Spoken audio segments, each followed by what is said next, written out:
അസ്സലാമു അലൈക്കും വറഹ്മത്തുള്ളാഹി. പ്രിയമുള്ളവരെ, ഇന്ന് നമ്മൾ പറയുന്നത് ഓരോ ഫർദ് നിസ്കാര ശേഷവും പതിവാക്കേണ്ട ഒരു വളരെ പ്രധാനപ്പെട്ട ആയത്തിനെ കുറിച്ചാണ്.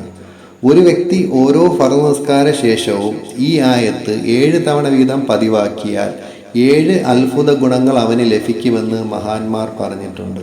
അതിൽ ഒന്നാമത്തേത് അവൻ്റെ ഈമാൻ ശക്തമാകും. രണ്ടാമത്തേത് ദാരിദ്ര്യം അവന് ഉണ്ടാവുകയേയില്ല.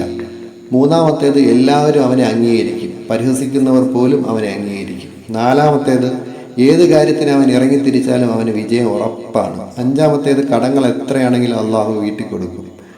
ആറാമത്തേത് അക്രമികളിൽ നിന്ന് അവന് കാവൽ ലഭിക്കും. ഏഴാമത്തേത് രക്ഷയുടെ വഴികൾ അള്ളാഹു തുറന്നു കൊടുക്കും.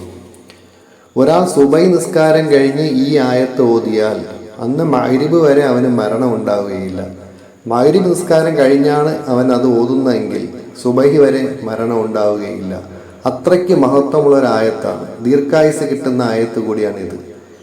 ഏതാണ് ആയത്തെന്നോ? സൂറത്തുൽ തൗബയുടെ അവസാനത്തെ 2 ആയത്ത്. സൂറത്തുൽ തൗബയുടെ അവസാനത്തെ 2 ആയത്ത്. ലഖദ് ജാഅക്കും റസൂലും മിൻ അൻഫുസിക്കും അസീസുൻ അലൈഹി മാ അനിത്തും ഹരീസുൻ അലൈക്കും ബിൽ മുഅ്മിനീന റഊഫുർ റഹീം ഫഇൻ തവല്ലൗ ഫഖുൽ ഹസ്ബിയല്ലാഹു ലാ ഇലാഹ ഇല്ലാ ഹുവ അലൈഹി തവക്കൽതു വഹുവ റബ്ബുൽ അർശിൽ അലീം. ഇത് എല്ലാ ഫർള് നിസ്കാര ശേഷവും 7 തവണ നമ്മൾ പതിവാക്കണം.